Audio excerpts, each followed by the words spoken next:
Hello, man. I can hear you now. Okay, good. All right. We'll take up file 2019-56851. Andrea Kreutz and Justin Guzman, and both are here via Zoom. Ms. Evans here as well from the front of the court. Matter was set for hearing on an objection to a support review.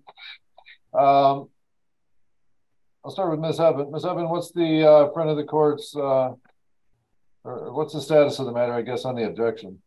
Okay, the support recommendation went out with an effective date of June 1st with Mr. Guzman paying $805, child support $29, ordinary medical. I also configured birth expense at $25 a month for a total of $859. Mr. Guzman did not provide the court with any information as to his income. So I found that income on the quarterly wage reporting for the 4 quarters last year. All right. What's support currently billing at? Support is currently billing $366 per month. All right. And I'll swear both of you in. Both raise your right hands. Do you both swear or affirm any testimony you give in this cause will be the truth, the whole truth, and nothing but the truth, so help you God? Yes, sir. All right. And sir, you filed the objection? Yes, I did. All right. Why is that? Well, I'm having a hard time understanding where this significant increase is coming into play. I believe it to be almost a $500 increase. Can somebody please explain to me where that is coming from? Because I'm looking over the formulas here and I don't quite understand it. Is it due to medical expenses or? No. So support was reviewed. It's reviewed every 3 years. And so Ms. Heaven, what income was used for Mr. Guzman back in when the previous order was run? It looks like it was back in 2019 or 2020.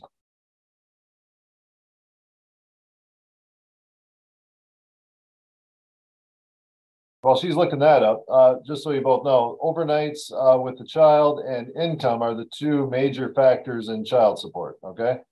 And you didn't submit your income, your current income, but she does have a resource online where she can find that. It's not always 100%. It wouldn't be as accurate as if you had responded to the paperwork that you got in the mail with the request for your income. So is there a good reason why you didn't return that? That was just complete carelessness on my behalf, completely misplaced it. I would have totally followed up on it. Should have, but okay. I don't have. She had to dig around online on some resources the front of the court has to find income for parties that have child support cases. And first we'll hear what she has to say about your previous income, so then we can compare it to your current income, and maybe that'll explain what the difference in the recommendation is, because like I said, income and overnights are the 2 major factors. So the PA's office used income from Denison Automation, $12.50 an hour at 40 hours a week. That would have been $2,175 a month. All right. And that was in 2019 or 2020? That was in 2020, probably the end of 2019 when they ran it. Yeah, October of 19. All right. And what income did you currently use for Mr. Guzman then? I used quarters 1 through 4 of 2022. And that totaled $63,968.28. So I divided that by 12 for the monthly income of $5,330.69. All right, so about 3,200 more than you were making last time support was run, sir. That's going to be a big factor in the amount of support that's recommended. And that was in 2023. Is that income accurate? Yes, it is. All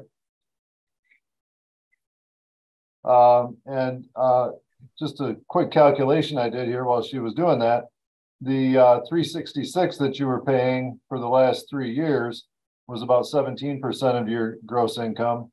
The 859 is about 16% of your gross income now. So it's pretty close, actually a little bit less of a percentage of your income. Have your overnights changed? I don't think that any overnights were used in the previous calculation. Do you have any parenting time? I have absolutely none. Oh, why not? Oh, that's a long story, and I thought we were talking about support here. Well, we are, but like I said, overnights are a big factor. So if Yes. you don't have any overnights, then it doesn't offset any support. And for every overnight you have, your support goes down a little bit. Used to be about 10 years ago, you didn't get a break until you hit 128 overnights. And then the bottom fell right out of the support, and they made it more equitable about 10 years ago or so that every overnight counts a little bit. So it works up to that. So that's the only reason I ask about parenting time. You know, if you don't have any overnights, you don't have them. They can't put any in if you don't have them. So your increased income and the 0 overnights are the 2 major factors in your support being set in the amount that it is or recommended. Okay. All right. So do I have the floor? Can I speak for a moment? Sure. Go. Well, let me swear you both in. You both swear or affirm any testimony you give in this cause to be the truth, whole truth, and nothing but the truth, so help you God? Yes, sir. All right. Yeah, go ahead, sir. What do you want to say? All right. So right now I'm making a total monthly income of $3,100 net take home. I have a rent of $1,511. I have a truck payment of $350. All 3 amenities, electric, gas, water, that's equating to $320. I have a 55-mile round trip daily, to and from work. At the end of the month, that leaves me with about $620 for food, clothes, medical expenses, and anything else I need to get by in this economy. That's nothing. That's scraping bottom of the barrel. I can't even afford to keep clothes on my son's back that I have sole custody of. That's where I'm at right now. This extra $500 I cannot pay. I will be out of a home and out of a job in the first month, and then nobody will be getting money. Absolutely nothing. That's where I'm at. I'm sorry to say that. I mean, I can offer to do a small percentage, but I cannot afford that. I cannot. I can barely keep gas in my vehicle. I don't know how we can find a common ground here, but something has to happen because nobody can afford to live right now. And I'm not even living. I'm just surviving. Go ahead. Somebody else can take the floor. Ma'am, anything you want to say? No, I was just itching. I was just moving my hair. Sorry. Oh, all right.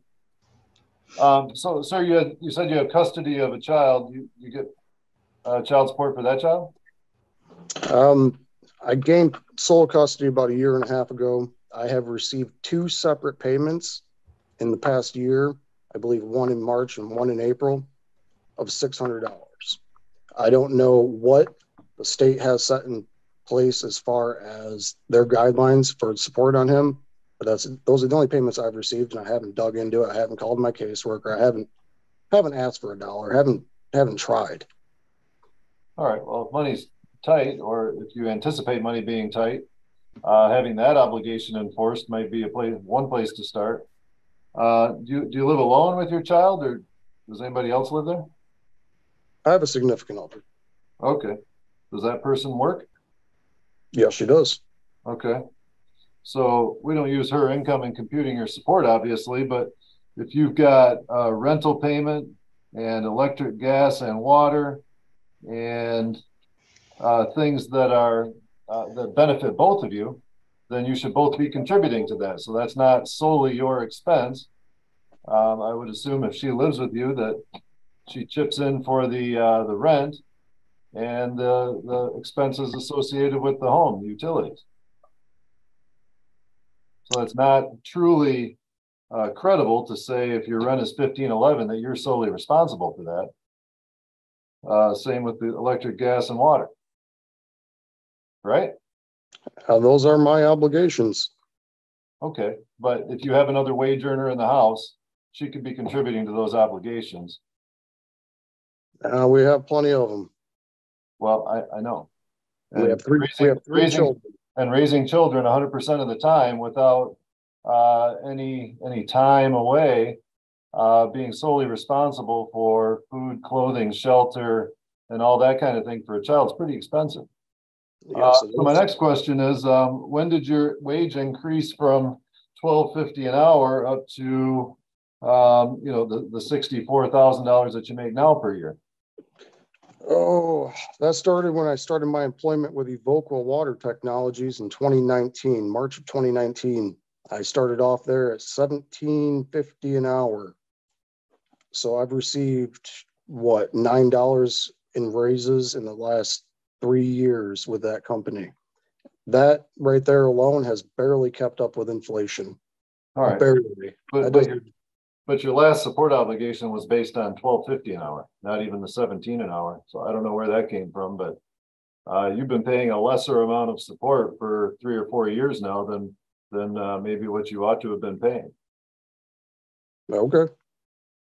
So what can I do, or can we find a common ground here? How do we help me not be out of house and home to where I cannot pay anybody anything? Well, I don't think that's the case, because you've got another wage earner in the house and you've been paying a lesser amount of support for 3 or 4 years than what you should have been paying based on your income. Now, the friend of the court only looks at them every 3 years. So I don't really, I'm not really putting any credibility into your argument that you can't afford this. You're making almost 3 times as much as you were back then. The support obligation is going up about 2.5 times, and it's a lesser percentage of your income. The expenses you've outlined, which while we don't necessarily lower support based on expenses, because you can control those. You can control your housing payment, your truck payment. Those aren't solely yours. You have another wage earner in the house that either is or should be contributing to that. So I'm going to dismiss the objection. Support would be effective June 1st, 2023, in the amount recommended by friend of the court. Is there anything else?